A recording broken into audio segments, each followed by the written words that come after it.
Hello बच्चों, कैसे हैं आप सब। आई होप कि आप लोग काफी अच्छे होंगे। मैं राजा सर वेलकम करता हूं आप सभी का आपके अपने प्यारे से स्टडी प्लेटफॉर्म उम्मीद क्लासेस पे। प्यारे बच्चों, आज से हम लोग शुरू करने जा रहे हैं साइकोलॉजी, जिसको हम लोग कहते हैं मनोविज्ञान। मनोविज्ञान काफी इंटरेस्टिंग मजेदार सब्जेक्ट है, लेकिन इसमें से काफी सारे बच्चे जो मनोविज्ञान से डरे हुए रहते हैं, घबराए हुए रहते हैं कि इसमें मेरा क्या होगा, और इस चीज को लेकर के मनोविज्ञान लोगों को पढ़ने का मन भी नहीं करता है। तो भी बच्चे मनोविज्ञान से डरे हुए हैं, आपको घबराना नहीं है। बिल्कुल बेहतरीन तरीके से आपको पूरा कंप्लीट तैयारी कराएंगे। आपकी जो क्लास 12 की जो मनोविज्ञान है, साइकोलॉजी है, इसमें टोटल 9 चैप्टर है और पूरा 9 चैप्टर को हम लोग बहुत ही बेहतरीन तरीके से पढ़ने वाले हैं। सबसे पहले हम लोग क्या करेंगे, चैप्टर का पूरा एक्सप्लेनेशन करेंगे, पूरे चैप्टर को अच्छे से समझेंगे। फिर उसके जो एमसीक्यू क्वेश्चन होते हैं वो एमसीक्यू क्वेश्चन को यानी ऑब्जेक्टिव क्वेश्चन का सॉल्यूशन करेंगे। फिर उसके जो भी सब्जेक्टिव क्वेश्चन बनते हैं, लॉन्ग क्वेश्चन आंसर इंपॉर्टेंट, वो सारे क्वेश्चन को कंप्लीट करेंगे और इस तरह से हमारा एक चैप्टर कंप्लीट होगा।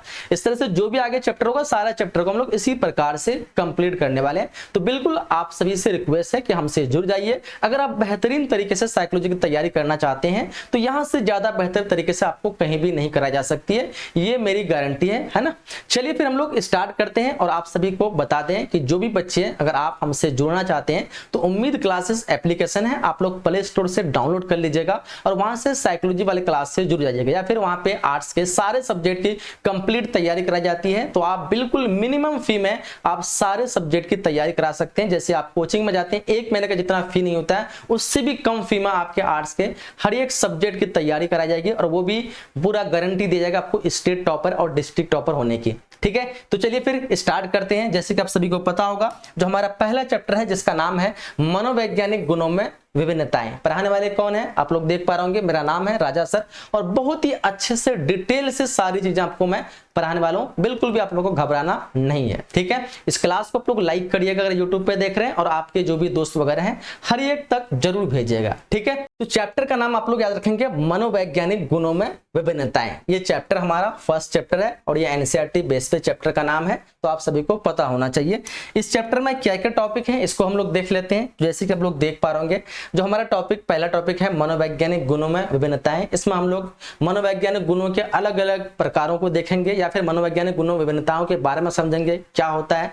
फिर हम लोग देखेंगे मनोवैज्ञानिक गुणों का स्वर्गीकरण। फिर उसके बाद देखेंगे मूल्यांकन की विधि, बुद्धि और बुद्धि के सिद्धांत। हालांकि काफी सारे टॉपिक हम लोग को पढ़ना है, तो ये एक क्लास में मुझे नहीं लगता है कि ये पूरा चैप्टर कंप्लीट होगा। तो मेरे ख्याल से लगभग 3 क्लास में ये चैप्टर को कंप्लीट करूंगा, या फिर कोशिश करूंगा 2 पार्ट में आपका पूरा चैप्टर कंप्लीट हो जाए। लेकिन आज की इस क्लास में हम लोग ये 5 टॉपिक को कंप्लीट करेंगे, बाकी जो बचेंगे होगा तो दूसरे पार्ट में कंप्लीट हो जाएगा, नहीं तो फिर तीसरे पार्ट में कंप्लीट हो सकता है। ठीक है, तो हमारा ये 5 टॉपिक रहेगा। पहला मनोवैज्ञानिक गुणों में विभिन्नताएं, दूसरा मनोवैज्ञानिक गुणों का स्वर्गीकरण, फिर पढ़ेंगे मूल्यांकन की विधि, बुद्धि और बुद्धि के सिद्धांत। तो चलिए फिर स्टार्ट करते हैं। स्टार्ट करने से पहले हम लोग बेसिक चीजों को जान लेते हैं, क्योंकि आप लोग साइकोलॉजी स्टार्ट कर रहे हैं, हो सकता है इससे पहले आपने साइकोलॉजी कभी नहीं पढ़ा हो। तो पहले हम लोग साइकोलॉजी को समझ लेते हैं, इस सब्जेक्ट को समझ लेते हैं कि आखिर साइकोलॉजी हम लोग पढ़ते क्या है, किस चीज के बारे में पढ़ते हैं। क्योंकि हर एक सब्जेक्ट को स्टार्ट करने से पहले हमें उस सब्जेक्ट का नॉलेज होना चाहिए कि आखिर हम जो सब्जेक्ट पढ़ने वाले हैं इसमें आखिर हमें किस चीज की ज्ञान मिल सकती है। ये सिर्फ आपके क्लास 12 के लिए सब्जेक्ट नहीं है, ये एक ऐसा सब्जेक्ट है जो काफी इंटरेस्टिंग मजेदार तो है, लेकिन ये आपके लाइफ चेंजिंग वाला सब्जेक्ट है। आप आगे में किस तरह से अपने आप को सुधार सकते हैं, किस तरह आप अपने लाइफ को बेहतर कर सकते हैं, ये आपको साइकोलॉजी ही बता सकता है। लाइफ में आपकी क्या क्या घटनाएं होने वाली है, किस तरह से टेंशन को, स्ट्रेस को, डिप्रेशन को आप हैंडल कर सकते हैं, बड़े बड़े टेंशन को हैंडल करके खुद को सुधार सकते हैं, ये आपको साइकोलॉजी ही सिखाता है। आगे में कई सारे आपको चैलेंज आएंगे लाइफ में, उन चैलेंज को कैसे आप छुटकारा पा सकते हैं, उन चैलेंज को कैसे आप सामना कर सकते हैं, ये आपको साइकोलॉजी सिखाता है। तो ये एक सिर्फ बोर्ड एग्जाम के लिए नहीं है साइकोलॉजी, ये आपके लाइफ के लिए, आपके लाइफ को बेहतर बनाने के लिए। लोग आपके बारे में क्या सोचता है, आप उस चीज को कैसे इग्नोर कर सकते हैं, आप लोगों के सामने कैसे बेहतर बन सकते हैं, ये आपको साइकोलॉजी सिखाता है। समझ में आया? तो साइकोलॉजी हम इन्हीं सब चीजों के बारे में अध्ययन करते हैं। तो पहले हम लोग साइकोलॉजी को समझ लेते हैं कि साइकोलॉजी होता क्या है। तो मनोविज्ञान, जिसको हम लोग कहते हैं मनोविज्ञान, है ना, साइकोलॉजी का हिंदी नाम है मनोविज्ञान। तो मनोविज्ञान उस विज्ञान को कहते हैं जो मनुष्य की मानसिक प्रक्रियाएं, यानी दिमागी कामकाज, है ना, व्यवहार, उनकी एक्टिविटी, यानी किस तरह से बिहेव करता है लोगों के साथ, व्यवहार और अनुभव, उनकी क्या एक्सपीरियंस है, इन सब चीजों का अध्ययन करता है। अगर हम इस शॉर्ट में बोले तो इंसान किस तरह का व्यवहार करता है, इंसान अपनी लाइफ में क्या क्या चीजें सीखा है, इंसान का दिमाग कितना अच्छा है, कितना बेहतर है, इन सब चीजों का अध्ययन, साथ ही साथ इंसान क्या सोच रहा है, उसके मन में क्या चल रहा है किसी के प्रति, इन सारे चीजों का जिसमें हम अध्ययन करते हैं उसी को हम लोग साइकोलॉजी या फिर मनोविज्ञान कहते हैं। ठीक है, अगर आप किसी व्यक्ति के बारे में जानना चाहते हो कि फलाना व्यक्ति किस टाइप का है ना, वो गुस्से वाला है या फिर खुशी वाला है, क्या सभी से दोस्ती करने वाला है, ये सब चीज के बारे में जब जानने की कोशिश करो ना, तो ये एक साइकोलॉजिस्ट है ना, जो एक मनोवैज्ञानिक होगा जो इसके बारे में अच्छे से आपको बता पाएगा। तो पता क्या चल रहा है कि हम साइकोलॉजी में इन्हीं सब चीजों के बारे में अध्ययन करते हैं कि किसी व्यक्ति को हम जज कैसे करें, उनकी दिमाग, उनकी बुद्धि, उनकी व्यवहार, इन सब चीजों का पता कैसे लगाएं। जब हम साइकोलॉजी को अच्छे से पढ़ते हैं तभी हम पता लगा सकते हैं। तो हमें पता चलता है कि साइकोलॉजी में हम लोग इसी चीजों का अध्ययन करते हैं। चलो साइकोलॉजी के कुछ अर्थ को देख लेते हैं। शाब्दिक अर्थ क्या होता है, तो शाब्दिक अर्थ से पहले हम लोग जान लेते हैं जो साइकोलॉजी है वो 2 ग्रीक शब्दों से बना है। कितने ग्रीक शब्दों से? 2 ग्रीक। एक ग्रीक शब्द है साइके और दूसरा ग्रीक शब्द है लोगोस। तो यहाँ पे हम जो साइकोलॉजी का जो पहला जो शब्द साइके है, ग्रीक शब्द है, इसका मतलब क्या होता है, तो इसका मतलब होता है आत्म यानी मन, यानी जो इंसान के अंदर जो छिपी होती है, जो सिर्फ उसी को पता होता है, उसको हम लोग आत्म या मन कहते हैं। और लोगोस का मतलब होता है अध्ययन, जब हम उनके अंदर छिपी हुई बातों का जब अध्ययन करते हैं, इसी को कहा जाता है साइकोलॉजी। ठीक है, तो हम अगर इसका बेसिक शब्द या शाब्दिक अर्थ जाने तो हम कह सकते हैं जो साइकोलॉजी का शाब्दिक अर्थ होता है मन का अध्ययन, यानी किसी के अंदर की छिपी हुई बात का जब आप अध्ययन करते हैं तो इसको हम लोग बोल सकते हैं साइकोलॉजी। तो साइकोलॉजी 2 शब्द साइके और लोगोस से बना है। साइको का मतलब साइके का मतलब होता है आत्म या मन, और लोगोस का मतलब होता है अध्ययन या विज्ञान। तो इस प्रकार हम कह सकते हैं मनोविज्ञान का शाब्दिक अर्थ मन का अध्ययन। यह विज्ञान विभिन्न मानसिक प्रक्रियाएं जैसे कि सोच, भावनाएं, स्मृति, स्मृति का मतलब होता है याददाश्त, सीखना यानी लर्निंग, और व्यवहार यानी आपकी जो एक्टिविटी होती है, इन सब चीजों को समझने और समझाने का काम करते हैं। अगर आप साइकोलॉजी को पढ़ते हैं तो आप साइकोलॉजी से क्या चीज सीख सकते हैं, तो साइकोलॉजी सीख सकते हैं या फिर साइकोलॉजी से आप इंक्रीज कर सकते हैं अपनी सोच को, अपनी भावनाओं को जान सकते हैं, अपनी याददाश्त को समझ सकते हैं, किसी चीज को कैसे सीखा जा सकता है इस चीज को समझ सकते हैं, आपकी व्यवहार कैसी होना चाहिए, लोग आपके व्यवहार से आपको क्या समझने वाले हैं, इस चीज को सीख सकते हैं या फिर किसी दूसरे को सिखा सकते हैं जब आप साइकोलॉजी को पढ़ते हैं। तो आई होप कि साइकोलॉजी की ये बेसिक जानकारी आप लोग को समझ में आ गया कि इसमें हम लोग क्या चीज के बारे में पढ़ते हैं और हमारे लिए क्यों जरूरी है। चलो फिर अब हम लोग स्टार्ट करते हैं टॉपिक की, और टॉपिक स्टार्ट करने से पहले सबसे पहले एक चीज को हम लोग जान लेते हैं, स्थितिवाद। ये स्थितिवाद क्या होता है? स्थितिवाद का मतलब होता है हम हमेशा एक जैसा नहीं होते हैं। जैसे कि अगर हम आज घर में जिस तरह से अपने घर वालों से बातचीत करते हैं या फिर हमारी एक्टिविटी या व्यवहार हमारे घर में जैसा होता है, वैसा हमारी व्यवहार हर जगह नहीं हो सकती है। हो सकता है मैं स्कूल जाऊं या कॉलेज जाऊं तो वहां पे मेरी व्यवहार बदल जाएगी। घर में मस्ती से फ्रेंडली माँ बाप के साथ, पिता के साथ मजाक मस्ती, भाई के साथ मजाक मस्ती, लड़ाई मार, कुछ भी हो सकता है। लेकिन जब कॉलेज या स्कूल जाए तो वहां हम एक तरह का शरीफ बन जाते हैं। वहां हम जो है टीचरों से डरते हैं। हमें पता चलता है कि यहाँ पे हमें ऐसी व्यवहार नहीं करना। अगर हम ऐसी व्यवहार करेंगे तो लोग हमें बेवकूफ, पागल या कुछ भी समझ सकते हैं। तो हमने क्या किया, इंसान तो वही है लेकिन हम क्या, स्थिति बदलने के बाद हम खुद को भी बदल दिए। इसी को बोलते हैं स्थितिवाद, यानी जब कोई व्यक्ति अपने स्थिति के अनुसार खुद को बदल दे, इसी को बोलते हैं स्थितिवाद। जैसे एक बच्चा अगर घर में लड़ाई करता है या फिर मम्मी से क्या कहते हैं कि जिद करता है कोई चीज खाने के लिए, या फिर मम्मी से लड़ाई करता है कोई बच्चा, लेकिन जब वो स्कूल जाता है वो टीचर से लड़ाई नहीं करता है, इतना शरीफ बन जाता है कि उसकी माँ भी सोचेगा अगर स्कूल जाकर के, अरे यार मेरा बेटा इतना शरीफ कैसे बन गया, ये तो घर में एकदम पूरा घर सर पे उठा लेके रखा है, यहाँ पे कैसे शरीफ बन गया। तो पता क्या चला, बच्चा वही है, सब कुछ वही है, लेकिन जगह का परिवर्तन है। और इस जगह के परिवर्तन के ही मतलब इस जगह के परिवर्तन की वजह से बच्चे का जो है सोच, व्यवहार, हर एक चीज बदल गया। और इसी बदलने की प्रक्रिया को बोलते हैं स्थितिवाद। जब कोई व्यक्ति है ना अपनी स्थिति को बदलने के बाद अपने व्यवहार को बदल लेता है, इसे ही हम लोग स्थितिवाद कहते हैं। चलो इसको डेफिनेशन को समझते हैं। स्थितिवाद का मतलब कि इंसान का व्यवहार उसकी स्थिति, परिस्थिति पर निर्भर करता है कि व्यक्ति कहाँ पे है, किस जगह पे है, ना कि उनके गुण पर या उनके व्यक्तित्व पर। ये उनकी आदत है, उन पर डिपेंड नहीं करता। अगर उनकी आदत पर डिपेंड करता तो बच्चा अगर घर में रोता चिल्लाता, माँ से जिद करता, तो स्कूल में आके वही हरकत करता, क्योंकि उसका वो गुण है, चिल्लाना और माँ बाप से लड़ना घर में। लेकिन अगर वो गुण पे अगर डिपेंड करता तो वही गुण उसका स्कूल में भी दिखने को मिलता है, लेकिन नहीं, उन्होंने स्थिति को देखा कि हमारी स्थिति अब यहाँ पे किस जगह की है, हम यहाँ पे किस जगह पे आए हुए हैं, तो पता क्या चलता है स्थितिवाद में कि इंसान जो है अपने आप को जो व्यवहार वगैरह ये सब चीज को बदलता है, तो वो स्थिति के हिसाब से स्थिति पर निर्भर करता है, ना कि उनके व्यक्तित्व गुण पर। यानी लोग अलग अलग परिस्थिति में या अलग अलग जगह पे अलग अलग तरीके से व्यवहार कर सकते हैं, इसी को हम लोग बोलते हैं स्थितिवाद। आई होप कि आपने स्थितिवाद को अच्छे से समझ लिया होगा। अगर मैं एग्जाम्पल दें तो वही एग्जाम्पल, जैसे कि एक बच्चा टीचर से डरता है, लेकिन वो क्या आता है, इसलिए वहां पे क्लास में शांत रहता है, बच्चा वही है। लेकिन वही बच्चा जब घर आता है तो क्या होता है, मस्ती करता है, क्योंकि अपने माता पिता के साथ वो सहज महसूस करता है, कंफर्टेबल महसूस करता है, मेरे माता पिता क्या ही कर लेंगे, जिंदगी भर तो ऐसे मजाक मस्ती लड़ाई वगैरह करते आए हैं। पता चला कि बच्चा वही है, सिर्फ जगह का अंतर है। तो समझ में आ गया आप लोगों को, इसका मतलब कि लोगों का व्यवहार उनके आसपास की स्थिति यानी परिस्थिति पर निर्भर करता है, न कि उनसे उनके व्यक्तित्व पर या उनके व्यवहार या उनके गुण पर। क्लियर? तो स्थितिवाद समझ लिया। चलिए स्टार्ट करते हैं हम लोग मनोवैज्ञानिक गुणों की विभिन्नताएं। मनोवैज्ञानिक गुणों में विभिन्नताएं क्या होते हैं? मनोवैज्ञानिक गुणों में विभिन्नताएं आप सभी को पता होगा, दुनिया में जितने भी लोग हैं हर एक का सोचने का तरीका अलग है, हर एक की दिमाग अलग है, हर एक का व्यवहार अलग है। अगर ये अलग नहीं होता, आज एक होता तो दुनिया में अगर फकीर होता ना तो सारा लोग फकीर ही होता, दुनिया में अगर अमीर होता तो सारे लोग अमीर होता। आज अमीर गरीब फकीर और इंसान क्या कहते हैं, चोर डाकू अलग अलग तरह के जो होते हैं, क्यों? इंसान अपनी सोच के हिसाब से, अगर सोच एक जैसा हो जाता तो जाहिर सी बात है सारे इंसान एक जैसा हो जाता। जैसे एक जानवर ले लो, एक बकरी ले लो, बकरी की सोच एक जैसा होता है ना, कुत्ता की सोच एक जैसा होता है, वो हमेशा एक जैसी बिहेव करेगा सारे, समझ रहे हो?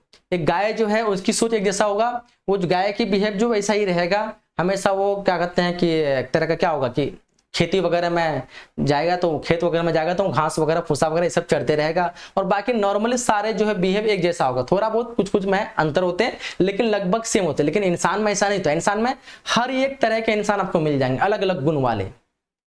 तो यहाँ पे हम लोग देखते हैं मनोवैज्ञानिक गुणों में विभिन्नताएं, यानी हर इंसान एक दूसरे से अलग होता है। उनकी सोचने की क्षमता हो गया, किसी का दिमाग बहुत ज्यादा तेज चलता है, किसी की भावनाएं बहुत जल्दी उनकी भावनाएं को ठेस पहुंच जाती। थोड़ा सा ब्रेकअप हुआ तो अपने आप को सुसाइड कर लिया। ब्रेकअप थोड़ा क्या होता है, मतलब ब्रेकअप अगर हो गया तो सुसाइड कर लिया।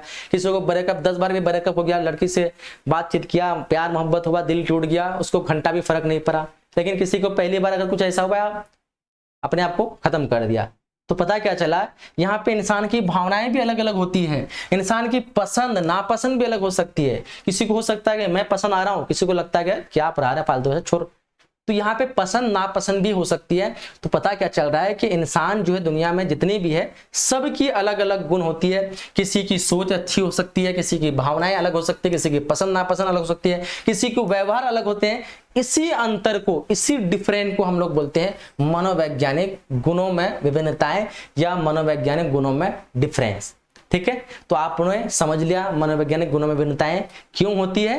क्योंकि इंसान की सोच अलग होती है, इंसान की पसंद अलग होती है, इंसान की दिमाग अलग हो सकती है, इंसान की व्यवहार अलग हो सकती है, और इसी वजह से इंसान के अंदर मनोवैज्ञानिक विभिन्नताएं देखी जाती है। चलिए अब हम लोग बात करते हैं मनोवैज्ञानिक विभिन्नताएं आखिर क्यों होती है, आखिर ये अलग जो है वजह क्या है कि लोगों की सोच अलग होती है, लोगों की पसंद अलग होती है, लोगों की व्यवहार करने का तरीका अलग होता है। आखिर क्या वजह है? कुछ तो वजह होगा ना, बिल्कुल कुछ वजह है। वो वजह है एक तो पहला अनुवांशिक कारण। अनुवांशिक कारण मतलब उनके माता पिता में अगर उस तरह के गुण देखा जाए तो उनके बच्चे में वो गुण आ सकता है। अगर उनके माता पिता बहुत ज्यादा जो है कमजोर दिल के हैं तो उनके बच्चे भी वैसे ही कमजोर दिल वाले हो सकते हैं। उनके माता पिता अगर बहुत तेज तर्रार है तो उनके बच्चे भी उसी तरह का तेज तर्रार हो सकते हैं। तो पता चला कि पहला वजह है अनुवांशिक, यानी जिस जगह से बच्चा आता है, जिस परिवार से आता है, उन बच्चे की गुण उसी परिवार जैसा होती है और इस वजह से डिफरेंट आ जाती है। अगर कोई मिडिल फैमिली से आया, गरीब फैमिली से आया जिसकी स्थिति काफी खराब है और वहां पे उन लोगों की दिमाग इतना अच्छा नहीं है, उस परिवार से कोई बच्चा आया तो उनकी जाहिर सी बात है उन बच्चे की दिमाग मेंटलिटी थोड़ा कमजोर होगी इस फर्राटेदार वाले बच्चे से, यानी जो बहुत तेज तर्रार वाले परिवार में पैदा हुआ है। तो पता क्या चला कि यही चीज तो डिफरेंट कर दिया। तो पहला हो गया अनुवांशिक, है ना, माता पिता से मिले गुणों के कारण हर व्यक्ति अलग होते हैं। दूसरा हो जाएगा पर्यावरण। हम लोग पर्यावरण क्या होता है? पर्यावरण यानी हमारे आसपास के जो माहौल होते हैं इसको हम लोग पर्यावरण कहते हैं। आप जिस जगह पे रहते हो आपके आसपास में 2-4 गांव घर होगा, बस्ती होगा, मार्केट होगा, तो इस इलाके में लोगों का रहने का तरीका, बातचीत करने का तरीका कुछ अलग है, लेकिन आप किसी और इलाके में जाएंगे तो कुछ और देखने को मिलेगा। तो आप जिस इलाके में रहते हैं आपकी सोच उसी इलाके के जैसे डेवलप हो जाती है। अब जब दिल्ली जाएंगे और वहां पे कुछ और लड़के देखेंगे और अपने गांव पड़ोस में अगर कुछ लड़कों को देखेंगे तो दोनों में आप डिफरेंट मिलेगा। क्यों? क्योंकि पर्यावरण अलग अलग है। दिल्ली में कुछ और लोगों का माहौल कुछ अलग तरीके से था, लेकिन आप जिस इलाके में रह रहे हो सकता है यहाँ की माहौल कुछ और तरीके से है। तो ये पर्यावरण भी इंसानों को अलग कर देता है, अलग अलग गुण लेकर के दे देता है। कोई शहर में रह रहा है उनको शहरी गुण भर दिया दिमाग में, कोई गांव में रह रहा है उनको गांव वाला फील भर दिया, वो उसी हिसाब से बिहेव करेंगे, उसी हिसाब से लोगों से बातचीत करेंगे। तो दूसरा वजह है पर्यावरण, जिसकी वजह से इंसान के अंदर गुणों में डिफरेंस देखने को मिलती है, परिवर्तन देखने को मिलती है, अलग देखने को मिलती है। तीसरा है अनुभव, एक्सपीरियंस। अनुभव मतलब इंसान अपने लाइफ में जितना अनुभव करता है, जितना एक्सपीरियंस करता है, उसी हिसाब से उनकी बुद्धि का विकास होता है। जैसे कि एक टीचर अगर पहली साल पढ़ा रहा है किसी बच्चे को, तो हो सकता है इतने बेहतर तरीके से पढ़ा नहीं सकता है, इतने अच्छे से वो बोल नहीं सकता है और ना ही बच्चे को अच्छे से समझ आ सकता है। लेकिन जब वो टीचर 2 साल 4 साल 5 साल 10 साल तक पढ़ाता है तो सारी चीजें ऐसे बता देता है कि बच्चे को 1 मिनट में सारी चीजें समझ में आ जाती है। तो पता क्या चल रहा है कि इंसान वही था, गुण वही था, लेकिन उस चीज में वो बार बार प्रैक्टिस किया और प्रैक्टिस करने के बाद क्या कर लिया, अपने आप को उस फील्ड में बेस्ट कर लिया। जबकि कोई और टीचर हो सकता है जो कभी पढ़ाया नहीं, लेकिन टीचर तो बन गया लेकिन कभी पढ़ाया नहीं, और फिर जब वो पढ़ाना शुरू किया 10 साल के बाद, तो बताओ जो व्यक्ति 10 साल से पढ़ाते आ रहा रेगुलर और एक व्यक्ति जो पहली साल पढ़ाया और बीच में 8 साल 9 साल गैप कर दे फिर लास्ट में पढ़ाएगा, क्या दोनों बराबर हो सकता है? दोनों के गुण एक जैसा हो सकता है? बिल्कुल भी नहीं हो सकता है। तो पता क्या चला कि जो अनुभव है, एक्सपीरियंस है, किसी काम को आप लंबे टाइम तक करते रहते हो, ये भी आपको परिवर्तन कर ले आता है, ये भी आपको अंदर बदलाव लेके आता है। तो ये 3 वजह है जिसकी वजह से व्यक्ति क्या होते हैं, डिफरेंट होते हैं, अलग अलग तरह के होते हैं, अलग अलग गुण वाले, अलग अलग पसंद वाले होते हैं। तो आपने समझ लिया कि इंसान के अंदर जो मनोवैज्ञानिक गुण है वो अलग क्यों होते हैं, 3 वजह।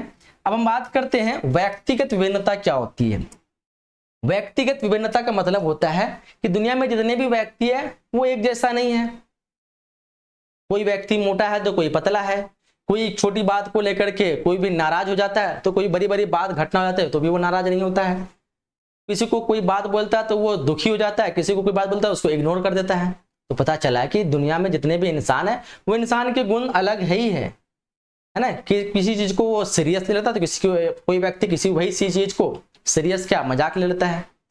तो यहाँ पे हम व्यक्तिगत विभिन्नता में एक चीज देखेंगे कि इसका मतलब होता है कि हर व्यक्ति एक दूसरे से अलग अलग होता है। ये अंतर कई तरीके से हो सकता है, चाहे वो मानसिक अंतर हो सकता है, सोचने की शक्ति में डिफरेंस देखने को मिल सकती है, या शरीर अंतर देखने को मिल सकते हैं, मोटा तो कोई पतला, या फिर सांस्कृतिक अंतर देखी जा सकती है। सांस्कृतिक अंतर मतलब कोई अपने अलग समाज में, अपने अलग कल्चर में रह करके उसकी थॉट अलग तरह की हो सकती है। कोई अगर शहरी कल्चर में रह रहा है तो वहाँ की जो है कल्चर की वजह से उसकी थॉट, उनकी सोचने का नजरिया अलग हो सकती है। इसके अलावा बात करें तो सामाजिक अंतर हो सकती है, समाज में रहन सहन के तरीके अंतर हो सकती है। इसी अंतर को, इसी डिफरेंस को हम लोग बोलते हैं व्यक्तिगत विभिन्नता। यानी एक व्यक्ति के अंदर अलग अलग तरह की सोच हो सकती है, कोई हंस मिजाज वाले तो कोई अलग अलग संस्कृति वाले, तो कोई उदास वाले, कोई तेज तर्रार वाले व्यक्ति हो सकते हैं, कोई शारीरिक रूप से अंतर देखे जा सकते हैं। इसी डिफरेंस को हम लोग बोलते हैं व्यक्तिगत विभिन्नताएं। आई होप कि आपने व्यक्तिगत विभिन्नताएं समझ लिया होगा। एक पॉइंट आप लोग याद रखना, जो गाल्टन नाम के एक वैज्ञानिक थे, है ना, गाल्टन नाम के वैज्ञानिक के समय से ही वैज्ञानिक इस बात का अध्ययन कर रहे थे कि लोग एक दूसरे से क्यों और कैसे अलग है। जब गाल्टन थे ना, उसी टाइम पे जो वैज्ञानिक थे इस चीज का अध्ययन कर रहे थे, आखिर दुनिया में सारे लोग एक जैसा क्यों नहीं है, क्यों एक दूसरे से अलग है, क्या वजह है और कैसे अलग है। ये गाल्टन के टाइम पे इस चीज का अध्ययन हो रहा था। तो आई होप कि यहां तक आप लोग सारी चीजें क्लियर कर लिया होगा। अब हम लोग स्टार्ट करते हैं। अगला हेडिंग डालिएगा, मनोवैज्ञानिक गुणों का सवर्गीकरण। काफी इंपॉर्टेंट टॉपिक है। यहाँ पे हम लोग 5 टॉपिक को विस्तार से समझने वाले हैं। जो मनोवैज्ञानिक गुण है, आखिर ये डिफरेंट किस किस वजह से हो सकता है। तो इसमें हम लोग अभिरुचि, अभिक्षमता, मूल्य, है ना, इस सब चीज के बारे में हम लोग विस्तार से जानेंगे। तो चलिए फिर स्टार्ट करते हैं। हेडिंग में डालेंगे मनोवैज्ञानिक गुणों का सवर्गीकरण। मनोवैज्ञानिक गुण वे विशेषताएं जो किसी व्यक्ति, विचारों, भावनाओं, व्यवहार को प्रभावित करती है। इन गुण को विभिन्न आधार पर वर्गीकृत किया जा सकता है।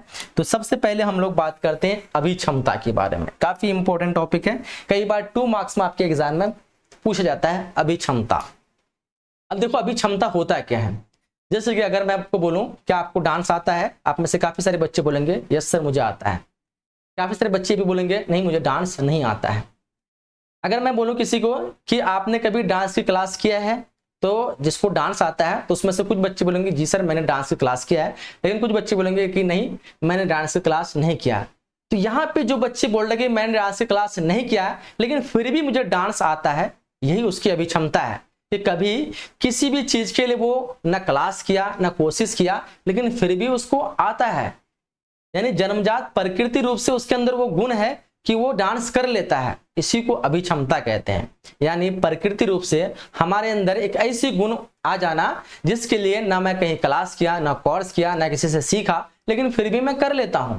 जैसे कि अगर मैं पेंटिंग करना स्टार्ट करूं, मैंने कहीं पेंटिंग किसी से सीखा नहीं है ना ही कोई मुझे सिखाया, लेकिन मैंने पेंटिंग बनाना शुरू किया और पता चला यार इतना खतरनाक पेंटिंग बना लिए, लोग देख के तारीफ करा यार तुमने कहाँ से पेंटिंग सीखा था, बहुत जबरदस्त बना रहे हो। मैंने कहा कि ना मैं कहीं नहीं सीखा था, मैं तो खुद से बनाया, ऐसे ट्राई किया बन गया।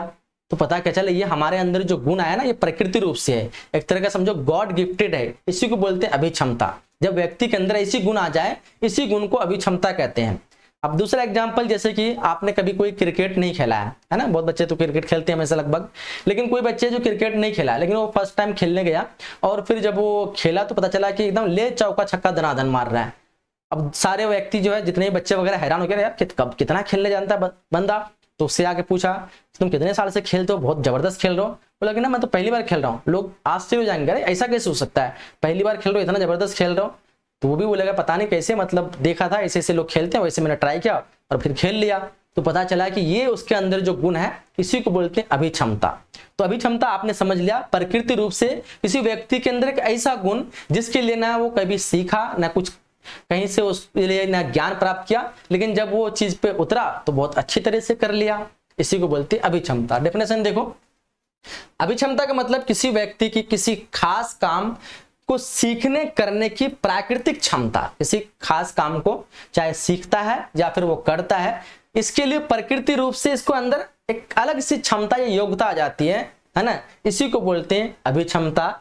यह बताती है कि व्यक्ति किस क्षेत्र में अच्छा कर सकता है, और अभिक्षमता किसी व्यक्ति को बताता है कि तुम किस फील्ड में जा सकते हो, किस फील्ड में सक्सेस हो सकते हो। अब वो बच्चा पहली बार क्रिकेट खेला और बहुत अच्छा रन मार लिया, तो अब उसके अंदर तो एक मोटिवेशन आएगा ना, अरे यार लोग इतने इतने सालों से खेल रहे लेकिन इतना अच्छा नहीं कर पा रहे, हमने पहली बार गया और हमने इतना अच्छा रन मार लिया।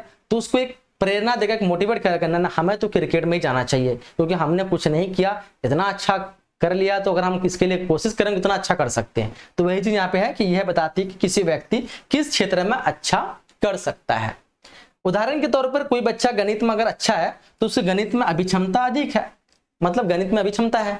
अगर कोई क्या कहते हैं 5 क्लास का है लेकिन 7-8 क्लास का गणित आसानी से सॉल्व कर लेता है, तो पता क्या चल रहा है कि इसमें इस बच्चे के अंदर गणित की अभिक्षमता है कि गणित में एक बिल्कुल मतलब स्मार्ट बंदा है, ये ऐसे ही सॉल्व कर लेता है। 8, 9, 10 का मैथ उसके लिए कुछ मैथ ही नहीं है, तो पता क्या चल रहा है इस बंदे के अंदर गणित की अभिक्षमता है।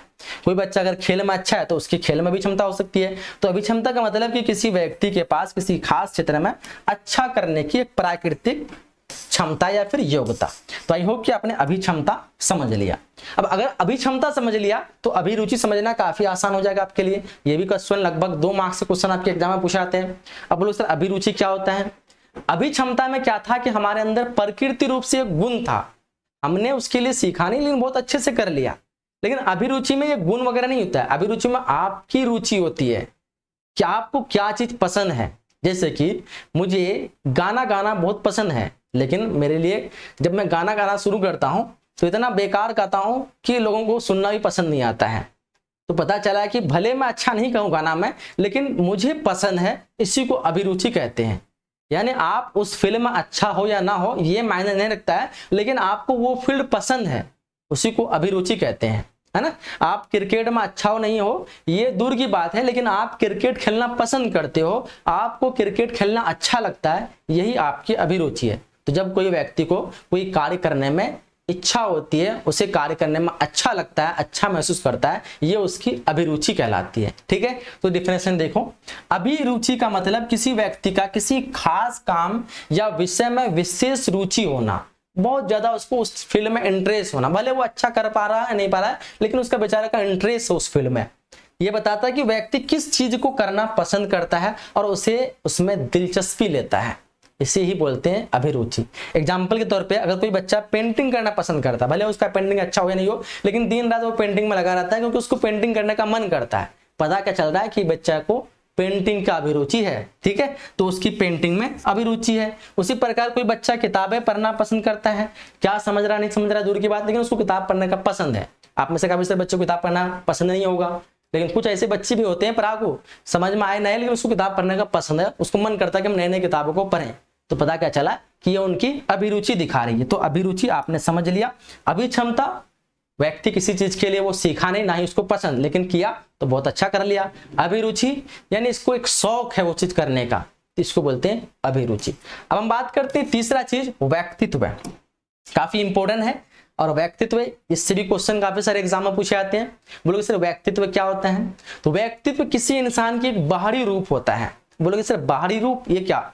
जैसे कि आप मुझे देख रहे हैं, मैं क्या एक्टिविटी कर रहा हूं, क्या बोल रहा हूं, क्या सोच रहा हूं, और इस सोचने के आधार पे आपने मेरे बारे में जो भी राय बनाया कि सर कैसे है नहीं है, आपके दिमाग में जो भी मैंने फिट हुआ बाहरी रूप से, ये मेरी व्यक्तित्व है ना। अगर मैं बताना चला कि यहाँ पे पढ़ा रहा हूँ और पढ़ाते पढ़ाते गाना डांस करना शुरू कर दें, तो आप मेरे बारे में कुछ और जज कर सकते थे कि अरे कैसा टीचर है, मतलब पढ़ाते पढ़ाते एकदम गाना डांस वगैरह करना शुरू कर दिए, पागल तो नहीं हो गया। तो पता क्या चला कि ये मेरी एक व्यक्तित्व दिखती है आपको, यानी ऊपर रूप से मैं जैसा भी आपको दिख रहा हूं ये मेरी व्यक्तित्व है। अगर मैं गुस्से में बात करता तो हो सकता है आपको लगता है कि खड़ूस टीचर है, इतना मतलब किस तरह से गुस्से में पढ़ा रहा है, तो ये मेरी व्यक्तित्व बन जाती।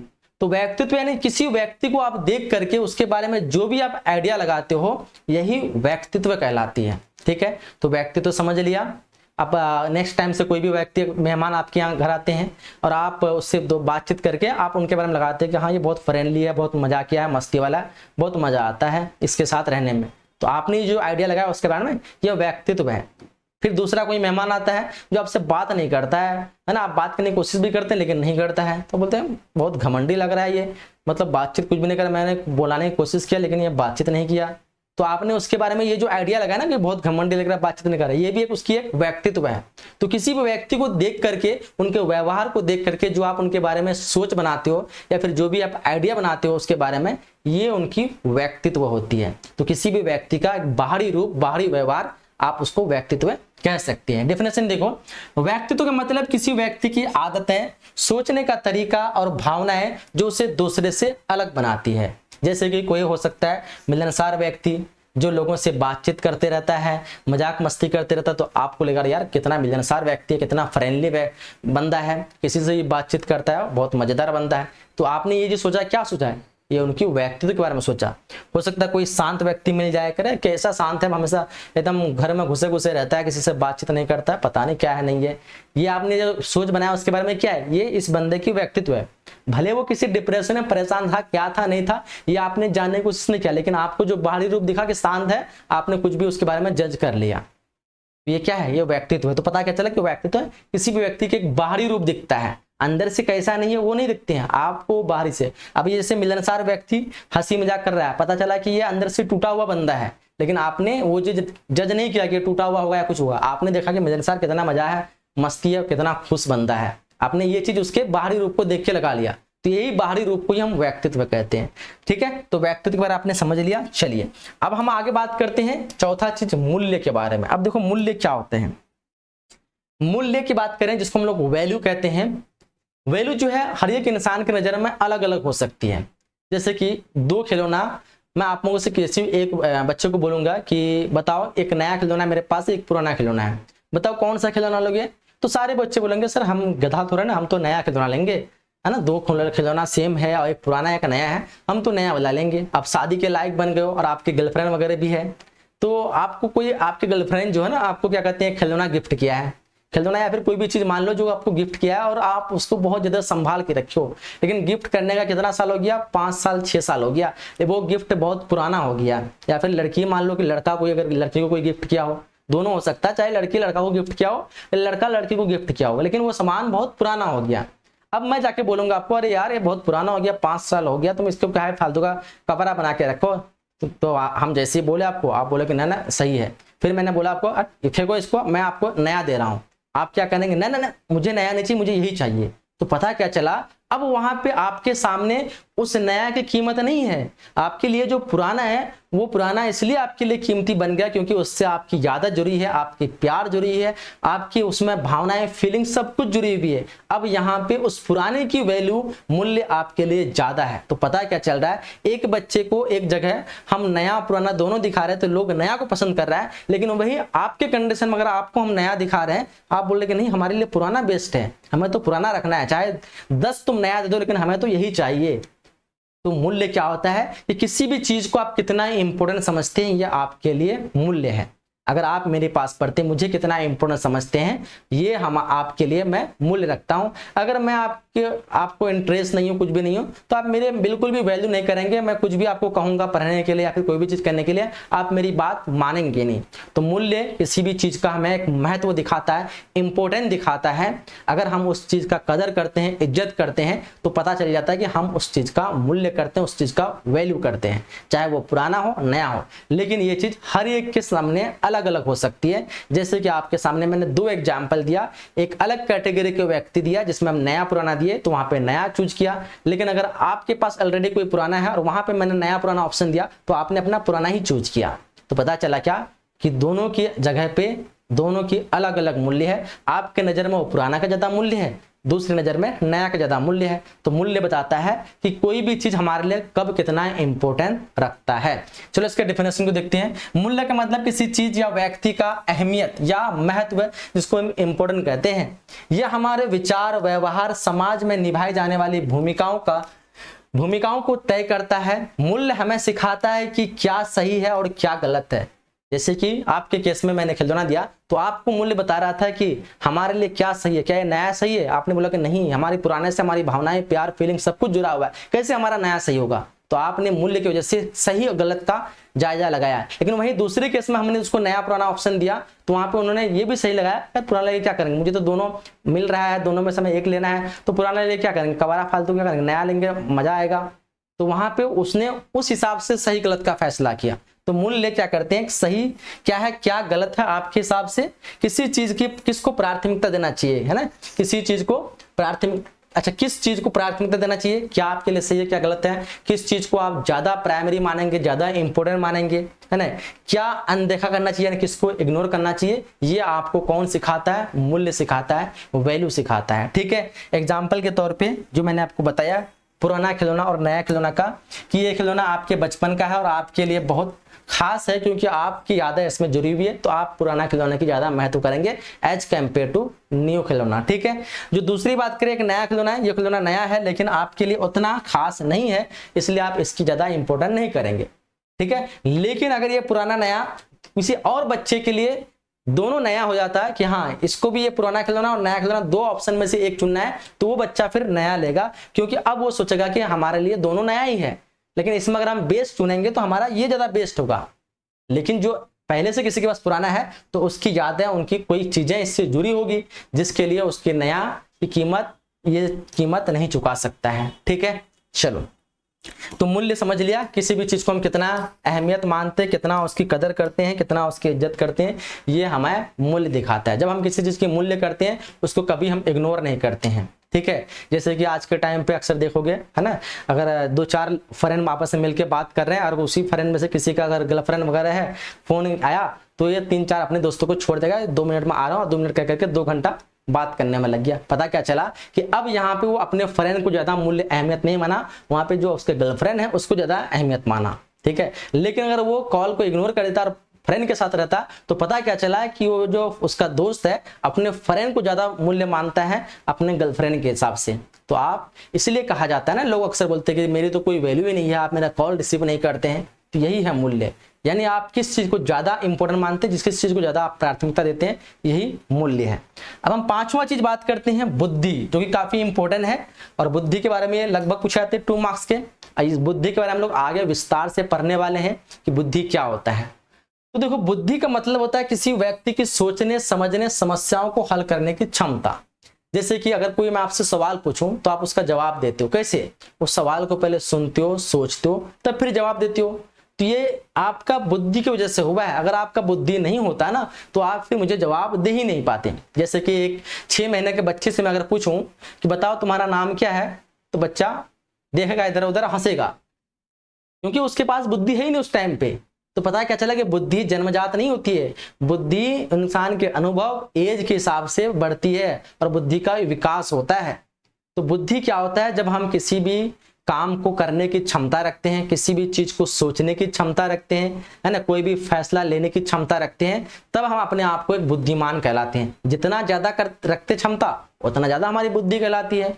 तो बुद्धि का डेफिनेशन पूछे तो लिख सकते हैं, बुद्धि का मतलब किसी व्यक्ति की सोच, समझने और समस्याओं को हल करने की क्षमता। जितना सोच समझने, समस्याओं को हल करने की क्षमता ज्यादा है उतना बुद्धिमान वो ज्यादा है, जितना कम है उतना कम बुद्धिमान है। अगर इन सब चीजों को सोल्यूशन कर ही नहीं पाता तो समझो कि वो बुद्धिमान ही नहीं है, वो 6 महीना का 5 महीना का बच्चा है। क्योंकि वो बच्चा ना समस्या समझेगा, ना वो कोई बात करे, कुछ नहीं करेगा, तो समझो कि वो बिल्कुल जीरो बुद्धि वाला है। तो बुद्धि समझ लिया, किसी व्यक्ति का दिमाग कितना अच्छा काम करता है, शॉर्ट में कह सकते हैं, उसी को हम लोग बुद्धि कह सकते हैं। ठीक है, अगर हम उदाहरण के तौर पे बात करें, जैसे कि बुद्धि वाले व्यक्ति की पहचान क्या हो सकती है? जैसे वो समस्याओं को हल कर लेगा, मतलब बुद्धिमान है। तर्क करेगा, सही गलत का उसको फर्क पता चलेगा, मतलब ये बुद्धिमान है। कोई अगर प्लानिंग वगैरह बना पा रहा है, जो बुद्धिमान है तभी ना वो कोई प्लानिंग योजना बना पाएगा, है ना।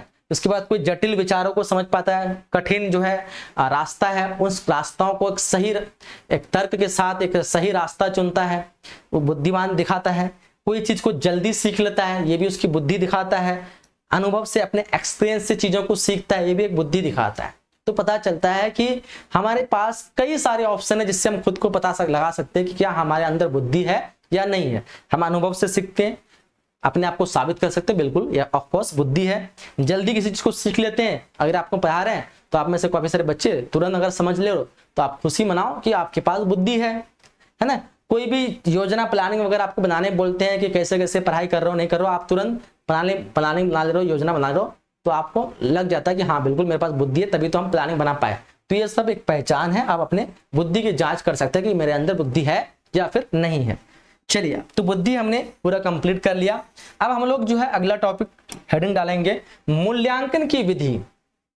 मूल्यांकन की विधि में हम लोग जानते हैं जांच की विधि, कि हम किसी व्यक्ति के अंदर क्या छिपा हुआ है, कितना उसके अंदर बुद्धि है, कितना नॉलेज है, या किसी बात को लेकर वो किस तरह से रिएक्ट करेगा, कितना वो गुस्सा करेगा, कितना चिल्लाएगा, इन सब चीज की हम जांच करेंगे। इसी जांच करने की विधि को हम लोग बोलते हैं मूल्यांकन की विधि। ठीक है, मूल्यांकन जिसको हम लोग जांच भी कहते हैं। जैसे बोलते हैं ना कॉपी का मूल्यांकन करना, अब आप एग्जाम दे देते हो तो आपका कॉपी चेकिंग होता है, तो बोल रहा है कॉपी का मूल्यांकन हो रहा है, यानी आपकी एक जांच हो रही है, आपकी एक चेकिंग हो रही है कि आप किस तरह से एग्जाम में लिखे हैं। तो जब किसी व्यक्ति की चेकिंग होती है तो हम लोग उसको बोलते हैं व्यक्तित्व मूल्यांकन।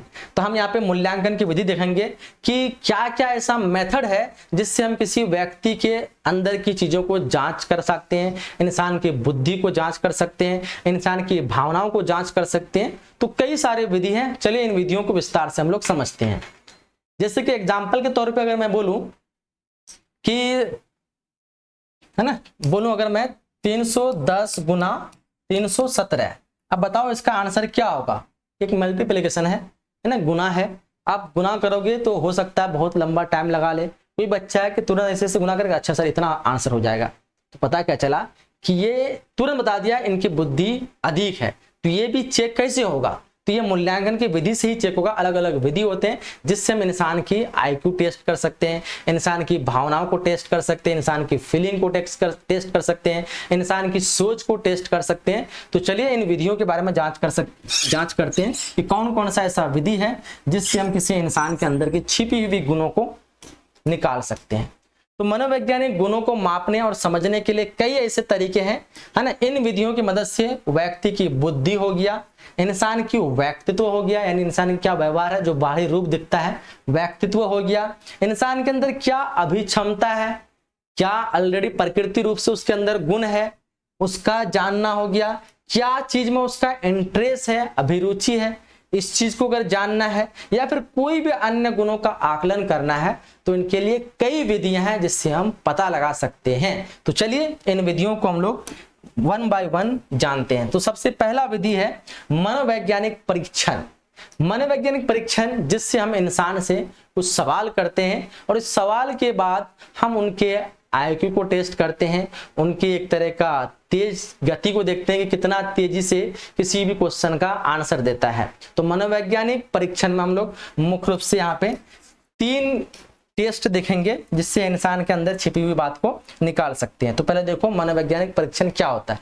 मनोवैज्ञानिक परीक्षण एक ऐसा तरीका है जिससे हम किसी व्यक्ति के दिमाग और भावनाओं को समझते हैं, इंसान की बुद्धि क्या है और उनकी फीलिंग क्या है उनको समझते हैं। इसमें हम कुछ खास प्रश्न पूछते हैं या कुछ एक्टिविटी करते हैं, गतिविधियां करते हैं, ताकि हम यह पता लगा सकें या फिर यह पता चल सके कि व्यक्ति कैसे सोचता है, क्या महसूस करता है और उनकी व्यवहार कैसा है। ठीक है, तो चलो सबसे पहले उदाहरण के द्वारा हम लोग समझते हैं। जैसे किसी के दिमाग की बुद्धि चेक करना है तो हम पहले आईक्यू टेस्ट लेंगे। आईक्यू टेस्ट में क्या करेंगे, हम एक प्रकार के आईक्यू टेस्ट क्या, एक प्रकार के परीक्षण, एक टेस्ट है जो देखता है कि आप कितनी जल्दी और सही तरीके से समस्याओं को हल कर सकते हैं। जैसे कि अगर मैं यहाँ पे बोलूं कि 45 × 45 है ना, कितना हो जाएगा, तो आप में से काफी सारे लोग जो है इसको मल्टीप्लिकेशन करेंगे, लेकिन इनमें से कोई ऐसे व्यक्ति होंगे जो सीधा बोल देंगे कि 20-25 होगा। तो पता क्या चला कि ये तुरंत जो एक कोई ट्रिक लगाया और तुरंत इस चीज का सोल्यूशन कर दिया। तो पता क्या चला कि जो बंदा तुरंत सोल्यूशन कर दिया तो इसका आईक्यू टेस्ट बहुत ज्यादा है। ठीक है, तो यहाँ पे आईक्यू टेस्ट में हम उससे किसी प्रकार की प्रश्न पूछते हैं और देखते कितना जल्दी सही आंसर दे रहा है, और बिल्कुल सही आंसर बहुत जल्दी दे रहा है तो समझ में आ जाता है कि बंदे का आईक्यू टेस्ट बहुत अच्छा है। तो ये किस में आ जाएगा, ये एक मनोवैज्ञानिक परीक्षण का एक विधि हो जाएगा। हालांकि मनोवैज्ञानिक परीक्षण एक खुद विधि है, उसके अंतर्गत ये आएगा आईक्यू टेस्ट। दूसरा टेस्ट आ सकता है व्यक्तित्व परीक्षण। इसमें हम किसी व्यक्ति के व्यवहार को जानते हैं, उसके सामने किसी प्रकार की एक्टिविटी करते हैं या उसके साथ कुछ प्रैंक करते हैं और उस प्रैंक के दौरान जानते हैं कि इस चीज को ये कितना सीरियस लेता है या किस तरह से ये व्यवहार करता है, और उस व्यवहार से हम उसके अंदर एक व्यक्तित्व को जान सकते हैं। जैसे कि कोई व्यक्ति बोलता है कि हम गुस्सा नहीं करते हैं, है ना, और हमें चाहे कितना भी कुछ भी कर दो हम गुस्सा नहीं करते हैं। अब उस व्यक्ति का कोई ऐसा कीमती चीज है और आकर के आप एक प्रैंक के तौर पे उसकी व्यक्तित्व जांचने के लिए उसके सामने आकर तोड़ दिए, अब व्यक्ति की क्या रिएक्शन होगा, नहीं होगा, आप तुरंत पता लगा सकते हैं। अब वो एकदम चिल्लाने लग जाएगा, कुछ शोर शराबा करने लग जाएगा और आपको यहाँ तक कि मारने पर उतर जाएगा, तो पता चल जाएगा कि हाँ सामने वाला व्यक्ति तो बोल तो कुछ और रहा था लेकिन हकीकत में कुछ और है। फिर आप उसको बोलेंगे नहीं नहीं ये तो प्रैंक हो रहा था, ये लो आपका जो सामान तोड़ा, बदले में मैं एक नया सामान लेके आऊँ, मुझे पता था कि तोड़ने का तो आपको एक दंड देना पड़ेगा तो मैंने नया सामान लेके आऊँ, एक प्रैंक था। आपकी एक व्यक्तित्व चेक हो रही थी कि आप किस तरह के व्यवहार कर रहे हैं, क्या आपके अंदर जैसे आपने बोला सभी को कि हमारे अंदर गुस्सा नहीं है, ऐसा कुछ भी नहीं है, क्या वैसा ही है या नहीं है। तो फिर बंदा लगेगा यार मैं तो गलती कर दिया है ना, मैं तो फंस गया, मेरी तो असलियत लोगों को पता चल गया। तो ये भी एक व्यक्तित्व परीक्षण में इस तरह से हम व्यक्ति की व्यवहार को जानते हैं, अलग अलग एक्टिविटी करके, अलग अलग तरह के प्रैंक करके, है ना। तो यह जानने में मदद करता है कि आप कैसे इंसान हैं, है ना, जैसे कि आप कितने मिलनसार हैं, लोगों से किस तरह से अच्छे से बातचीत करते हैं, कितना आप धैर्य रखते हैं, अपने गुस्सा को कितना कंट्रोल रखते हैं। तो ये व्यक्तित्व परीक्षण में हम जानते हैं, जो कि एक मनोवैज्ञानिक परीक्षण का ही विधि है। मनोवैज्ञानिक जो परीक्षण में हमने पहला आईक्यू टेस्ट देखा, दूसरा व्यक्तित्व परीक्षण, तीसरा भावनात्मक परीक्षण, यानी आप अपने गुस्से को कितना कंट्रोल करते हैं। सामने से आया और आपको जो है 2-4 गाली दे दिया, आप इस गाली के बाद क्या रिएक्ट करते हैं, आपका गुस्सा कैसे आता है, उसको मार लगाते हैं या फिर आप उसको भी उल्टा सीधा गाली देते हैं, या फिर क्या कहते हैं कोई आपको धोखा दे दिया, आप बदले में उसको क्या जवाब देते हैं। ये आपकी भावनाओं का परीक्षण होता है कि अगर आपका दिल टूटेगा तो आपका कैसा व्यवहार होने वाला है, आपको अगर गाली देगा तो आपका कैसा व्यवहार होने वाला है, आप किस तरह से खुद को कंट्रोल करने वाले हैं। तो ये भी एक तरह का मनोवैज्ञानिक परीक्षण का ही पार्ट है। यह पता करता है कि आप कितने तनाव या टेंशन में है, आपकी भावनाएं कितनी हैं, आप किसी सिचुएशन को कितना अच्छे से झेल सकते हैं या फिर नहीं झेल सकते हैं। तो ये मनोवैज्ञानिक परीक्षण की विधि में हमने 3 टेस्ट देखा जिससे हम इंसान के अंदर के गुणों को जान सकते हैं कि व्यक्ति कितना तेज तर्रार है, कितना जल्दी जवाब देता है। आईक्यू टेस्ट के द्वारा इंसान का व्यवहार कैसा है, उनके व्यक्तित्व टेस्ट के द्वारा जान सकते हैं। इंसान कितना किसी टेंशन को झेल सकता है, कितना कोई चीज को बर्दाश्त कर सकता है, किसी गुस्से को कितना बर्दाश्त करता है, कोई बात को सुन के कितना बर्दाश्त कर सकता है, उनके भावनात्मक परीक्षण से हम पता कर सकते हैं। ठीक है, तो ये हो गया मनोवैज्ञानिक टेस्ट का विधि। चलिए अब हम बात करते हैं दूसरा टेस्ट जिसको हम लोग बोलते हैं साक्षात्कार। साक्षात्कार क्या होता है, जिसको हम लोग बोलते हैं इंटरव्यू, है ना।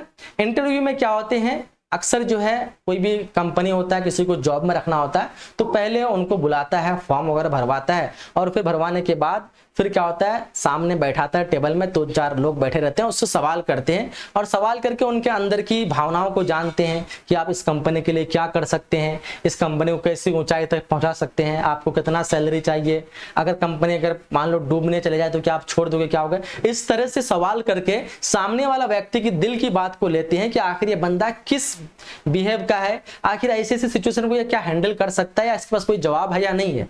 इसी विधि को हम लोग बोलते हैं साक्षात्कार, जहां पे हम किसी फील्ड के बारे में या किसी चीज के बारे में हम उससे पूछते हैं और सामने वाले व्यक्ति की राय को लेते हैं, उनके अंदर की छिपी हुई बात को निकालने की, ताकि किसी भी चीज को लेकर के सामने वाला व्यक्ति का क्या राय है, क्या नजरिया है। इसी विधि को हम लोग बोलते हैं साक्षात्कार या फिर इंटरव्यू। ठीक है, तो साक्षात्कार विधि एक ऐसी है जिसमें व्यक्ति से बातचीत करके उनकी क्षमताओं, गुणों और योग्यताओं का मूल्यांकन किया जाता है। उदाहरण के तौर पर अगर किसी को जॉब देना, नौकरी देना है तो हम नौकरी के लिए बुलाते हैं और फिर उस नौकरी से संबंधित उनसे कुछ सवाल पूछते हैं और पता लगता है कि फलाना व्यक्ति नौकरी के लायक है या नहीं है।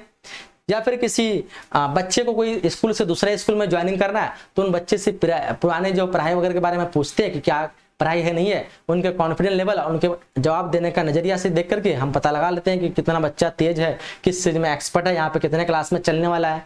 तो एक प्रकार की ये सब क्या है, इंटरव्यू है, साक्षात्कार है, जिसमें हम सामने बैठा करके उनके अंदर की छिपी बात को हम निकाल पाते हैं, उनके बारे में हम जान पाते हैं। ठीक है, तो साक्षात्कार जो कि एक दूसरा विधि है इंसान के मूल्यांकन करने का। ठीक है, तो ये मूल्यांकन की दूसरा विधि। तीसरा विधि हम बात करते हैं जिसको हम लोग बोलते हैं आत्म प्रतिवेदन। बोलोगे सर आत्म प्रतिवेदन क्या होता है? तो आत्म प्रतिवेदन जब कोई व्यक्ति अपने विचार, भावनाओं, व्यवहारों या अनुभव के बारे में स्वयं जानकारी देता है, जब व्यक्ति खुद के बारे में एक रिपोर्ट में लिख करके देता है ना। जैसे कि आप जाते हैं इंटरव्यू के लिए, आपको बोलता है आप अपना रिज्यूम दें। आप रिज्यूम में क्या करते हैं, अपनी पूरा एक्सपीरियंस, अपने आपके अंदर क्या खूबी है, क्या खराबी है, इन सब चीज को आप लिख के जो देते हैं रिपोर्ट, इसी को बोलते हैं आत्म प्रतिवेदन, है ना। या फिर डॉक्टर के पास जाते हैं, डॉक्टर आपको फॉर्म देता है कि ये फॉर्म भरो और बताओ क्या क्या दिक्कत है, नहीं है। आप फॉर्म में अपना नाम, पता, अपनी दिक्कत, प्रॉब्लम, अपनी क्या क्या आपको मन करता है, किस चीज से आपको एलर्जी है, सारा चीज लिख के देते हैं। तो ये भी एक क्या कहलाएगा, आत्म प्रतिवेदन कहलाएगा। आप स्कूल में जाते हैं पहला दिन, है ना, किसी स्कूल छोड़ के दूसरे स्कूल में आते हैं तो वहाँ पे टीचर बोलते हैं कि अपने बारे में आप लिख के दो, कितना तक पढ़ाई किए, क्या आपका क्लास है, नहीं है। आप अपने बारे में पूरा एक रिपोर्ट बना के उसको देते हो, ये भी एक आत्म प्रतिवेदन होता है।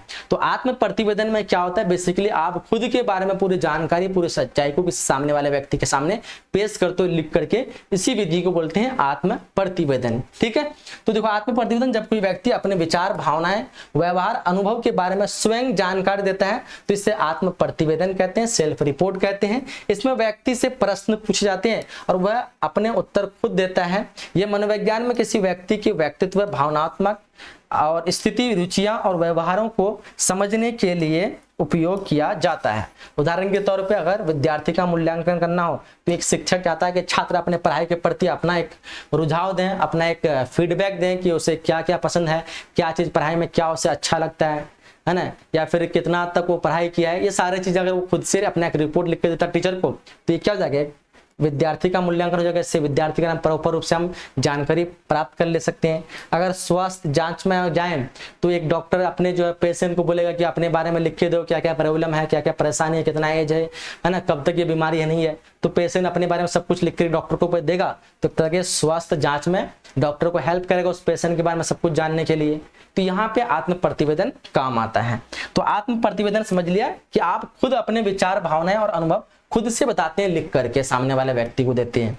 अब हम चौथा चीज बात करते हैं व्यक्ति अध्ययन। व्यक्ति अध्ययन जिसको हम लोग केस स्टडी कहते हैं। केस स्टडी किसी भी चीज को, किसी भी टॉपिक पर जब हम गहराई से स्टडी करते हैं, गहराई से अध्ययन करते हैं, इसको हम लोग केस स्टडी बोलते हैं। जैसे कि कोई बच्चा अगर कमजोर है, वो पढ़ाई नहीं कर पा रहा है, तो हम उस बच्चे की सारी चीज को जानते हैं कि बच्चा में कहाँ कहाँ कमियां आ रही है, क्या उनके घर वाले सपोर्ट कर रहे हैं बच्चे को पढ़ाने में लिखाने में, क्या बच्चे को सही खाना मिल रहा है नहीं मिल रहा है, क्या बच्चे किस वातावरण में रह रहे हैं, क्या ऐसे वातावरण में तो नहीं जहाँ पे सब कोई मोबाइल चला रहा है, मोबाइल यूज कर रहा है, टीवी चला रहा है, तो वहाँ पे बच्चा कैसे पढ़ पाएगा। तो हम बच्चे की सारी घर से लेकर स्कूल से लेकर रास्ते से लेकर के उसके व्यवहार खान पान हर एक चीज को प्रॉपर रूप से जब स्टडी करते हैं तो इस चीज को हम लोग व्यक्तित्व अध्ययन कहते हैं या केस स्टडी कहते हैं। अगर हम किसी एक बड़े व्यक्ति, कोई बड़ा बिजनेसमैन जो बहुत बड़ा व्यक्ति बन गया है, अब हम उसके बारे में जानना चाहते हैं कि आखिर ये जैसे अंबानी एक बड़ा आदमी कैसे बन गया, तो हम उसके जीवन के बारे में जानते हैं कि कैसे बच्चे में वो क्या क्या किया, कहाँ पे पढ़ाई किया नहीं किया, कौन से वातावरण में रहा और किस तरह से इस वातावरण से धीरे धीरे बदल करके अपने आप को इस मकाम पे लेके आया। तो ये पूरा एक जीवन का पूरा हर एक पहलुओं को जब जानते हैं ना तो इसी को बोलते हैं केस स्टडी। तो केस स्टडी में किसी भी व्यक्ति या चीजों के बारे में हम पूरा गहराई से अध्ययन करते हैं, ठीक है, उसे हम लोग केस स्टडी कहते हैं। जब हम किसी एक व्यक्ति या समूह या घटनाओं के बारे में बहुत गहराई से जानकारी प्राप्त करते हैं तो इसे केस स्टडी कहते हैं। इसमें हम व्यक्ति के जीवन, उनके विचार, व्यवहार, अनुभव को विस्तार से समझते हैं, ठीक है। जैसे कि एक बच्चा का एग्जांपल हमने दिया आपको कि अगर बच्चा सही से पढ़ाई नहीं कर पा रहा तो हम उनके घर जाते हैं, उनके माहौल देखते हैं, खान पान को देखते हैं, क्या खाता बच्चा नहीं खाता, क्या सुविधा मिल रही बच्चों को नहीं मिल रही, हर एक चीज देख करके सही अध्ययन हम कर पाते हैं, तब लगा पाते हैं पता कि अच्छा इसलिए बच्चा सही से पढ़ाई नहीं कर पा रहा है।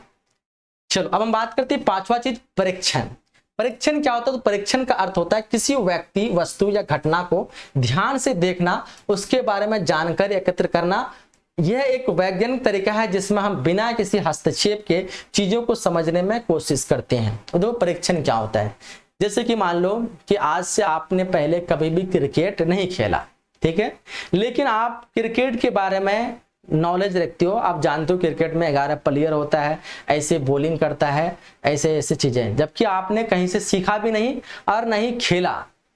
हो सकता है कुछ बच्चे खेले होंगे लेकिन जो नहीं खेला उसके बारे में बोल रहे हैं, लेकिन आपने ये चीज कैसे सीखा पता है आपको? आपने क्या किया, कभी मोबाइल में क्रिकेट किसी को खेलते देख लिया, या स्टेडियम में गया वहां पे किसी को क्रिकेट खेलते देखा, आप अपने घर से बाहर देखा तो वहां पे कुछ लोग क्रिकेट खेल रहे थे, तो आपने सिर्फ देखा, एब्जॉर्व करके उस चीजों को सीख लिया, तो पता चलता है क्या, इसी को हम लोग बोलते हैं परीक्षण। जब हम किसी से बिना पूछे, बिना किसी को डिस्टर्ब किए, बिना किसी को हस्तक्षेप किए खुद से हम उन देख करके ही सीख जाते हैं, इसी को बोलते हैं परीक्षण। एग्जाम्पल के तौर पे आप में से काफी सारे बच्चे जब मॉल आप लोग पहले नहीं गए थे, है ना, शॉपिंग मॉल जो होता है आज के टाइम पे लगभग हर जगह पे, हर शहर में खुल गया शॉपिंग मॉल, तो नहीं गए थे तो आपको मॉल के बारे में बिल्कुल भी नहीं पता था कि मॉल में कोई कपड़ा कैसे सेलिंग होता है, कैसे खरीदा जाता है। लेकिन जब आप 2 दिन गया, है ना, किसी को नहीं पूछे, सिर्फ आपने देखा तो देखे कस्टमर जो है कपड़ा पसंद कर रहा है, ऐसे ऐसे लेके आ रहा है, फिर यहाँ पे बिल बना रहा है और बिल बना करके लेकर के जा रहा है, तो आपको आप ऑटोमेटिक सारा चीज समझ में आ गया, अच्छा मॉल में इस तरह से खरीदारी होती है, लोग इस तरह से पसंद करते हैं, एकदम घूम फिर के जहां चाहे कपड़ा पहन के हर एक तरीके से लोग पसंद कर सकते हैं, फिर फाइनल जब पसंद आया तो यहाँ पे बिल कटा करके तब जा सकते हैं।